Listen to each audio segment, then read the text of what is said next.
Starting this video, let me share with you my approach to tackling any task, whether it's in work, teaching, or discussing any issue. Typically, I revolve around several questions as follows. Firstly, the question why. Why do we need to do that? Secondly, the question what. What is it? Thirdly, the question when. When should we do it? Lastly, the questions about how, where the how. Parts are often the most complex and time-consuming in most tasks we undertake. However, for these investment strategies, the how part is actually the simplest. Initially, I thought it might need to be included in another video because I was concerned about not having enough content to share. However, after careful consideration, I realized there was enough material to create a standalone lecture, easy to talk about. I want to convey to you that this is a very simple strategy to implement. Anyone can do it without needing advanced financial knowledge. In fact, I believe there's no need for those complex lectures. You can also understand that simply investing in funds is enough, just adding a few simple steps to decide which fund to choose and how to allocate it appropriately for different scenarios. We'll delve into these topics together in the upcoming sections. For example, when discussing why, the reason for choosing specific funds, how, implementing and allocating investment portfolios, and when, the timing to start. In each section, I will prepare a separate video for each part. I will spend more time on the why part. In total, I will prepare 2 videos for this section. These 2 videos will be the 2 most important foundations for building investment strategies. Understanding these 2 foundations will help maintain factors such as discipline and patience, as mentioned earlier. That's an overview of the structure of today's video. Now, let's delve into the first why part. This is one of the 2 most important foundations of these investment strategies, a compound effect. The compound effect is simply the idea of interest compounding, or as some call it, interest begets interest. First, we will explore the compound effect and understand what it really is. To answer these questions, let's imagine a simple example. Suppose you have only 100 million USD and you deposit this amount into a bank, considering it as a deposit with a monthly interest rate of 10%. Of course, this is just an example, and no bank pays such an interest rate. After 1 month, the bank will pay you 10 million USD in interest. However, suppose you decide not to withdraw this 10 million USD interest, but instead reinvest it with the principal amount.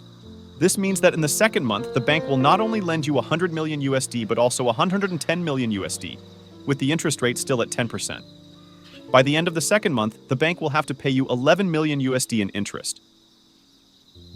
Continuing in this manner, in the third month, the bank will lend an amount corresponding to the principal and pay you the corresponding interest. Each month, the interest generated will be added to the principal, creating a larger principal for the next month, and thus generating even larger interest. This is similar to the compounding effect, profits beget profits. Continuing this process, your assets will gradually increase every day and grow faster and faster over time. In conclusion, there is nothing complicated here, but this is one of the most important concepts, not only in the investment field, but also in every aspect of life. Scientist Albert Einstein once said a very thought-provoking statement. Compound interest is the 8th wonder of the world. To help you understand the power of the compound effect, I will share with you a simple example. Imagine that I have 2 employees, and I offer them the following choices. The first option is to pay them a salary of 1 million per month, but if they perform well, I will increase their salary by an additional 10% each month. The second option is to pay a fixed salary of 50 million per month. At first glance, there is a huge difference between 1 million per month and 50 million per month. Surely everyone would advise these employees to choose the second option because it is a safe choice, receiving 50 million every month, using a portion and investing the rest. With that mindset, suppose employee A decides to choose the first option, receiving 1 million per month and potentially increasing by 10% each month if performing well. Now let's calculate after the first month, employee A will receive 1 million, while employee B will receive 50 million. Surely, employee A's family will not be pleased with his choice. Moving on to the second month, because employee A performs well, his salary will be increased by 10%, meaning he will receive 1,100,000, while employee B still receives 50 million. At this point, the total income for both months for employee A will be 2,100,000, while for employee B, it remains 100 million. And so on, the gap between them will widen. By the end of the fifth month, the total income for employee A will be around 21 million, while for employee B it will be 600 million. Into the second year, the situation for employee A has not improved much.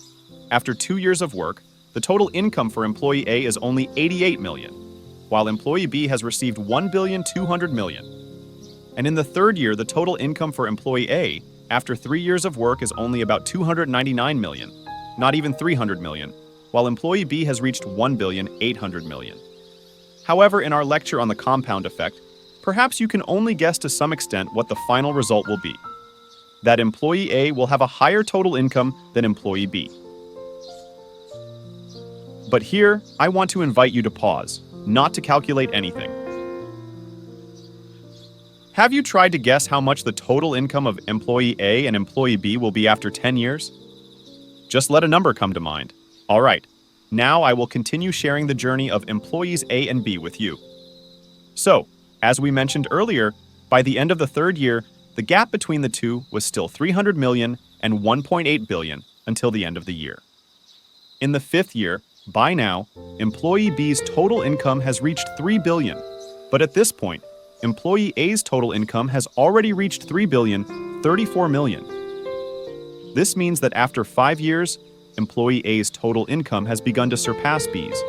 However, that was just the beginning of the story. Now we come to the most beautiful stages of the compound effect.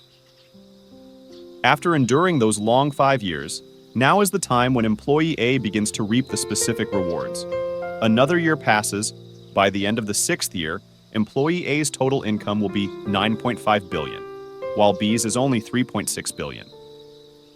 Continuing to the end of the 7th year, employee A's total income is 30 billion, while B's is only 4.2 billion. And do you remember, I asked you to guess what employee A's total income would be in 10 years? Now, let's calculate the number that you guessed in your head, and here is the result. At the end of the 10th year, employee A's total income is 927 billion, while B's is only 6 billion, a difference of 921 billion. And now, since we're already counting, let's go a bit further. Just one more year. In the 11th year, employee A's total assets are over 2,900 billion. Please note that at this point, the odd amount that we ignored and didn't mention in A's income over the 11 years is already higher than B's total income. I don't know about you, but for me, even though I've told this story many times, sitting here preparing this video for you, I still shudder at this example. Through this, we can also understand why people say that the 8th wonder of the world is the compound effect. Basically, it's the lesson about perseverance that I shared with you in a previous episode. With the same spirit from that episode, we see that during those long 5 years, A didn't care that his friend was still receiving 50 million every month, while he only received a few million. A didn't care about that. Instead, A's perseverance was, I just need to be 10% better than myself last month. Now, after understanding the power of the compound effect, I'm sure that everyone wishes they could apply it to investment fields. And the good news is that the stock market, in my opinion, is the best place to implement the compound effect. And I can confidently say to you all that it is the most effective tool to achieve financial freedom. It's almost obvious, but unfortunately most people, when they enter the stock market, don't realize this. Or if they do, they can't do it. The simple reason is that most people who enter the stock market start with the wrong mindset. The mindset of wanting to get rich quick in a few months or a few years, so they try to invest in stocks. It originates from the concept of dividends. Now, let's recall together, what are dividends? Dividends, fundamentally, are the portion of profits that companies distribute to shareholders, meaning the owners of the company, after completing their business activities. In investment activities, there's another concept called dividend reinvestment. Here's how it works. As we know, dividends are paid on each share we own. Now let's imagine that we own 100 shares of a company, each valued at 10,000, and this company pays dividends to shareholders at a rate of 1,000 per share annually, which is approximately a 10% dividend yield. In reality, these numbers are not far from reality, because there are still companies that pay dividends at such rates, not many, but there are. With these numbers, we can see that after the first year, the company will pay us 1,000 in dividends. But with the 100 shares we own, we will receive 100,000. And now, with the dividend reinvestment policy, the essence of these policies is that we will tell the company not to pay me cash dividends anymore, but to use this 100,000 to buy more shares of that company for me. A great thing about these dividend reinvestment policies is that we don't have to pay brokerage fees. Companies will automatically do these things, and with a price of 10,000 per share, with 100,000, we will be able to buy 10 more shares. It means that after the first year, we will not receive any cash, but instead, our ownership stake is now 110 shares.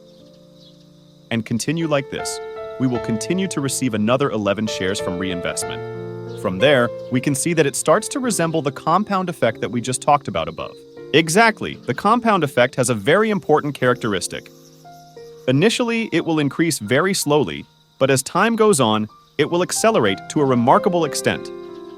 You may recall that it took A 5 years to catch up with B initially, but then just one more year. By the 6th year, A had tripled B's earnings. Now, with this dividend reinvestment scenario, I'll present another simple scenario for you to imagine. Suppose you invest only 100 million in a company and inform the company that you want to apply the dividend reinvestment program, then forget about it, without any further interference. Yes, in 10 years, this 100 million will become 259 million, and in 30 years, this 100 million will become 1,790 million. These are two important lessons we can draw from this characteristic.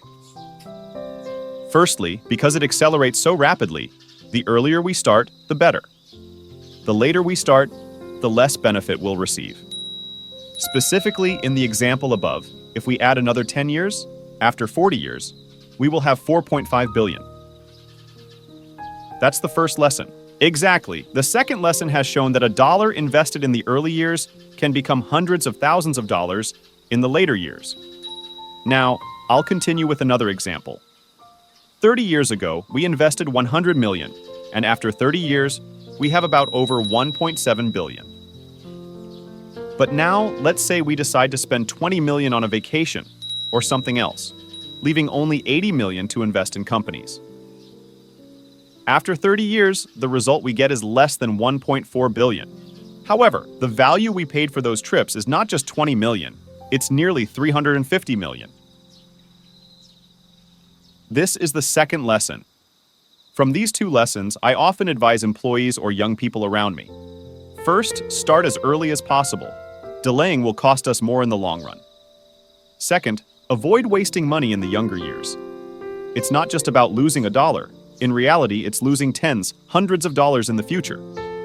So far, we've talked quite a bit about the compound effect, but that's just part of the story. We've only discussed the scenario where we invest money and forget about it, neither withdrawing nor adding more. Now let's look at another scenario. In addition to investing the initial capital of 100 million now, every month when we work, we'll save an additional 10 million and invest it in this compound cycle. In fact, this is a quite feasible scenario, isn't it? I believe that most of us, after a period of accumulation, can save 100 million and then allocate an additional 10 million per month for investment after deducting expenses. So if we can do that over a period of 30 years, let's try to guess what the result will be. Exactly. In total, we would have around 21 billion. If we start this journey at the age of 20, after 30 years, we would have more than 21 billion. This amount of money is enough for us to retire early, not to mention pension funds. In fact, this is a quite safe scenario. Now, let's try to raise the bar a bit with an even better scenario. Suppose we still invest 100 million, but the market growth rate is 15% per year, and we can save 15 million per month instead of 10 million. The result after 30 years, we would have a total of nearly 85 billion. Or if time is prioritized, after 20 years we would have about 20 billion, enough to retire at the age of 40, a dream of many people. What's even better is that our assets continue to grow after retirement, and just another 10 years until the age of 50, we would have 85 billion, and another 10 years after that, we would have nearly 350 billion. This is why I said that the compound effect is the best and most effective tool to achieve financial freedom.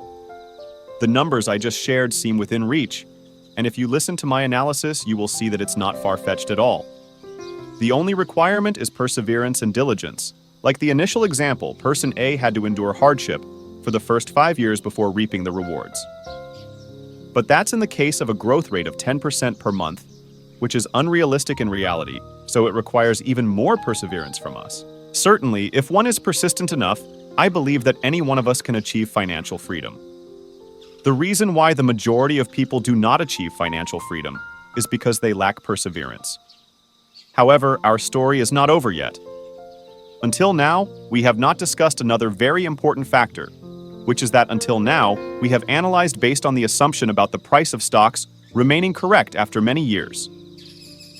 If the value of stocks increases over time, you can certainly predict that the future will be brighter.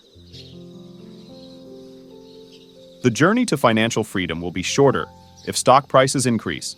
However, stocks cannot be predicted. In the short term, stock prices can increase or decrease unpredictably. Nevertheless, there is still a way to invest and almost ensure that stock prices will always rise. These things may seem too good to be true, but rest assured, this is not only my personal opinion, but also advice from top investors around the world. In the upcoming lectures, I will share with you the reasons and ways for you to feel confident when investing and ensuring that the value of stocks will increase. All of these will be analyzed in the next lectures. And with this lecture, I will conclude here. I hope you find a lot of useful information and look forward to seeing you in the next videos.